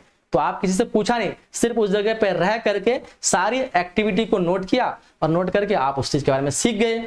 तो इसी को बोलते हैं परीक्षण। बिना किसी को डिस्टर्ब किए, बिना किसी से पूछे, आप उस माहौल में, उस जगह पर रह करके आप उस चीज के बारे में जानकारी प्राप्त कर लेते हैं, इसे ही बोलते हैं परीक्षण, ठीक है। आई होप कि परीक्षण के बारे में आपने समझ लिया। परीक्षण के कुछ प्रकार होते हैं, जैसे कि प्रत्यक्ष परीक्षण। प्रत्यक्ष परीक्षण क्या होता है? जहां पे आप खुद डायरेक्ट उस परीक्षण को करते हैं, जैसे कि जब हम किसी व्यक्ति या घटना को अपनी आंखों से सीधा देखते हैं और नोट्स बनाते हैं, इसको बोलते हैं प्रत्यक्ष परीक्षण। जैसे कि आपको फुटबॉल के बारे में नहीं पता, लेकिन आपने मैदान में जाकर के 10 दिन बैठा, जो लोग फुटबॉल खेल रहे हैं, और आपने देखा कि ऐसे ऐसे अच्छा खेलता है, लोग ऐसे ऐसे क्या कहते हैं, बॉल को अंदर में डालता है, फिर गोल होता है, तो इस तरह से लोग इससे उससे बॉल को छीनता है। तो ये सब चीज आपने देखा और 10 दिन देखने के बाद आपने प्रॉपर पूरा नियम रूल सारा कुछ फुटबॉल के बारे में सीख लिया, तो ये आपकी मौजूदगी में हुआ, इसलिए इसको बोलते हैं प्रत्यक्ष परीक्षण। दूसरा हो सकता है अप्रत्यक्ष परीक्षण, जहां पे आपकी मौजूदगी नहीं हो सकती है। जैसे कि फुटबॉल तो खेल रहा था, लेकिन वो जो है कैमरा में रिकॉर्ड हो गया, और उस कैमरे में रिकॉर्ड के आधार पे आप मोबाइल में या टीवी में देख रहे हो, और देखने के बाद आप क्या कर रहे हो, उस चीज को नोट करो और फिर आप सीख रहे हो, है ना। जैसे कि आईपीएल मैच वगैरह होता है या फिर कोई भी फुटबॉल का मैच वगैरह हुआ, आप डायरेक्ट स्टेडियम में नहीं है, लेकिन आप मोबाइल के जरिए से देख रहे हैं, उसको कैमरा में कोई रिकॉर्ड किया और आप देख रहे हैं, तो यहाँ पे ये हो जाएगा अप्रत्यक्ष परीक्षण, क्योंकि आप यहाँ पे डायरेक्ट नहीं देख रहे हैं। जैसे कि दूसरा, अगर डॉक्टर की बात करें, डॉक्टर किसी पेशेंट का अगर इलाज करता है, उसको अल्ट्रासाउंड करने बोलता है, एक्सरे करने बोलता है। क्यों? क्योंकि उनके हड्डी को डॉक्टर डायरेक्ट नहीं देख रहा है, अल्ट्रासाउंड करता है जैसे ही, तो उसका एक पेपर आता है, उस पेपर में रिपोर्ट में उन क्या कहते हैं अंदर में क्या प्रॉब्लम है, या फिर एक्सरा करता है उसके हड्डी में क्या प्रॉब्लम है, तो एक्सरा देख करके डॉक्टर को पता चल जाता है कि अच्छा ऐसी ऐसी चीजें हैं। तो मतलब बिना किसी से पूछे अल्ट्रासाउंड देख के, एक्सरा देख करके डॉक्टर उस मरीज के बारे में जान लेता है। तो ये भी एक तरह का अप्रत्यक्ष परीक्षण होगा, क्योंकि डॉक्टर तो सीधा उसके पैर के अंदर गया नहीं, सीधा तो चीर फाड़ के देखा नहीं, वो क्या किया एक मशीन में भेजा, मशीन उसके रिपोर्ट निकाल के दी और मशीन के द्वारा डॉक्टर देखा, तो फिर देख करके उसका एक तरह का एक इलाज निकाला। तो इसको बोलते हैं अप्रत्यक्ष परीक्षण। या फिर आप कैमरा में कोई ऐसा वीडियो देखते हो या कोई ऐसा गेम देखते हो, फिर गेम देखने के बाद उस गेम को समझते हो और लोगों को उस गेम के बारे में समझाते हो। तो यहाँ पे जो आप उस गेम के बारे में समझे मोबाइल के द्वारा, तो इस तरह के अप्रत्यक्ष परीक्षण हो गया। लेकिन अगर वो गेम को डायरेक्ट आप लाइव देखते उस जगह में पहुंच के, तो फिर वो प्रत्यक्ष परीक्षण हो जाता। तो अप्रत्यक्ष और प्रत्यक्ष परीक्षण आई होप कि आपने समझ लिया। अब तीसरा समझते हैं सहभागी परीक्षण। सहभागी परीक्षण वैसे परीक्षण होते हैं जो आपके साथ होता है। जैसे आप किसी गांव में रह करके आप किस तरह से व्यवहार करते हैं, किस तरह की एक्टिविटी करते हैं, और आप उस चीज को नोट करते हैं कि अरे मैं गांव गया था, 15 दिन 20 दिन रहा था, तो हम इस तरह से व्यवहार कर रहे थे। तो कोई भी व्यक्ति अगर पहली बार गांव में आएगा तो ऐसे ही व्यवहार करेगा। तो आपने एक आइडिया लगा लिया खुद का परीक्षण करके। तो यहाँ पे क्या होता है, सहभागी परीक्षण में आप खुद का परीक्षण कर रहे हैं किसी ऐसे जगह पे जाकर के। जैसे कि आज तक कोई आपने ऐसे पहाड़ी इलाके में नहीं गए होंगे, या फिर गए होंगे तो चलो भूल जाओ नहीं गए, लेकिन पहली बार जा रहे हैं, तो आप खुद को नोटिस कर रहे हैं कि हम किस तरह से जा रहे हैं, फोटो खिंचा रहे हैं, क्या क्या कर रहे हैं नहीं कर रहे हैं। इन सारे चीज को नोटिस करके आप लोगों के बारे में सोच सकते हैं, लोग भी ऐसे आते होंगे तो ऐसे ही करते होंगे। तो यहाँ पे आप खुद पर एक्सपीरियंस कर रहे हैं, खुद पर करके आप सीख रहे हैं, तो ये हो जाता है सहभागी परीक्षण। और असहभागी परीक्षण में क्या होता है, इसमें सिर्फ आप चीजों को देखते हैं, आप किसी भी परीक्षण का हिस्सा नहीं होते हैं, सिर्फ नॉर्मली देखते हैं। जैसे कि एक चिड़िया उड़ रहा है आसमान में, तो आप सिर्फ सोच रहे हैं कैसे उड़ रहा है, अच्छा पंख खिला रहा उड़ रहा है। अब आपको कोई लेना देना नहीं है, बस सोच रहे हैं कि हाँ इसलिए उड़ रहा है क्योंकि वो पंख खिला रहा है, उसके पास पंख है। तो ये इस तरह के परीक्षण को असहभागी परीक्षण कहते हैं। तो परीक्षण आपने बेसिकली समझ लिया। हम किसी भी चीज को जब सीखते हैं तो बिना किसी से पूछे, बिना किसी से डिस्टर्ब किए, सिर्फ हम देख करके एक्टिविटी देख कर सीख जाते हैं, इसको हम लोग परीक्षण कहते हैं। और ये 4 तरीके से हो सकता है। डायरेक्ट अगर हम देखते हैं किसी चीज को उस हिस्सा में, तो हमारा प्रत्यक्ष हो जाता है। किसी वीडियो गेम के द्वारा, मोबाइल के द्वारा हम किसी चीज को देखते हैं, अप्रत्यक्ष परीक्षण हो जाता है। अगर हम उस परीक्षण का खुद हिस्सा बन जाते हैं, हम खुद जाकर के कहीं जा पे खुद का जांच करते हैं, तो सहभागी हो जाते हैं। और हम किसी चीज को सिर्फ नोटिस करते हैं इसे नॉर्मली, तो ये असहभागी परीक्षण हो गया। ठीक है, तो आई होप कि आपने ये चीजें समझ लिया होगा। चलिए अब हम लोग बात करते हैं बुद्धि के बारे में कि बुद्धि क्या होता है। तो बुद्धि वह मानसिक क्षमता है जो हमें सोचने, समझने, समस्याओं को हल करने और निर्णय लेने में मदद करती है, उसे हम लोग बुद्धि कहते हैं। जैसे कि हमने पहले बताया, कोई भी चीज समस्या को हम सोल्यूशन करते हैं, सही एक निर्णय ले पाते हैं, इसको हम लोग बुद्धि कहते हैं। बुद्धि की मदद से हम नई चीजें जल्दी सीख सकते हैं, मुश्किलों का हल ढूंढ सकते हैं और अपने जीवन में सुधार ला सकते हैं। ठीक है, अब हम बात करते हैं अल्फ्रेड बिने के बारे में, जो कि काफी फेमस वैज्ञानिक है। अल्फ्रेड बिने एक प्रमुख मनोवैज्ञानिक थे जो बुद्धि के क्षेत्र में अग्रणीय शोध कार्य किया था। सबसे पहले बुद्धि के क्षेत्र में कोई वैज्ञानिक आए थे तो वो थे अल्फ्रेड बिने। तो बोलेगा कि बुद्धि के क्षेत्र में सबसे पहले कौन मनोवैज्ञानिक आए थे, तो अल्फ्रेड बिने। बिने ने बुद्धि को योग्यताओं के रूप में व्याख्या की थी, जिसमें फैसला लेने, अच्छी समझ, अच्छे तर्क प्रस्तुत करने की क्षमता शामिल थी। ठीक है, अगर हम बुद्धि की विशेषता की बात करें तो बुद्धि की विशेषता क्या होती है, मुख्य रूप से अगर कोई समस्या है उसका समाधान निकालना, ये एक बुद्धि की विशेषता है। कोई चीज को जल्दी सीखने की क्षमता, ये बुद्धि की विशेषता है। अनुकूलनशीलता, कहीं पे जाकर के आप उस जगह पे समा जाते हो, खुद को उसी माहौल में खुद को ढाल देते हो, तो ये भी एक बुद्धि की विशेषता है। तर्क शक्ति, अगर आपके अंदर किसी चीज का सही गलत का फर्क पता चल जाए तो ये भी एक बुद्धि की विशेषता है ना। इसके अलावा बात कर रहे हैं निर्णय लेने की क्षमता, तो ये भी एक बुद्धि की विशेषता है। ठीक है, तो हमने समझ लिया बुद्धि की विशेषता। अब हम लोग का जो अगला हेडिंग होने वाला है वो बुद्धि के सिद्धांत। बुद्धि के सिद्धांत क्या होते हैं, ये काफी लॉन्ग टॉपिक है, तो मैं कोशिश करता हूं कि इसको अब नेक्स्ट क्लास में कवर करें। आज तक हम लोग इसी क्लास में कंप्लीट कर देंगे। तो मेरे ख्याल से अब ये क्लास जो है 3 पार्ट में बनने वाला है।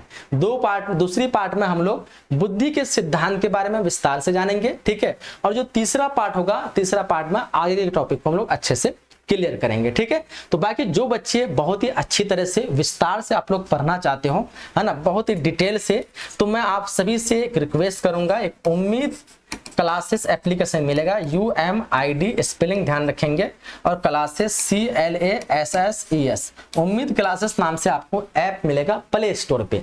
आप सभी को क्या करना है, इस एप्लीकेशन को डाउनलोड कर लेना है। इसका PDF आप लोग को उसी एप्लीकेशन पे मिलेगा, आप चाहे सिंगल PDF लेकर के पूरा स्टडी कर सकते हैं। अगर आपको लाइव बैच लेना है तो बहुत ही मिनिमम फी में, है ना, मात्र समझ लो कि एक महीने का जो कोचिंग फी होता है ना, उस एक महीने की कोचिंग फी से भी कम फी में आप आर्ट्स के ऑल सब्जेक्ट की तैयारी कर सकते हैं। बहुत ही बेहतरीन टीचर से बहुत ही बेहतरीन तरीके से पूरा notes, PDF, live classes, model paper, question bank, PYQ, हर एक चीज के साथ, यहाँ तक कि फ्री में क्रैश कोर्स और साथ ही साथ गेस्ट क्वेश्चन वगैरह हर चीज आपको बेहतरीन तरीके से प्रोवाइड की जाएगी कि आप बोर्ड में टॉपर तो हर हाल में बन ही सकते हैं।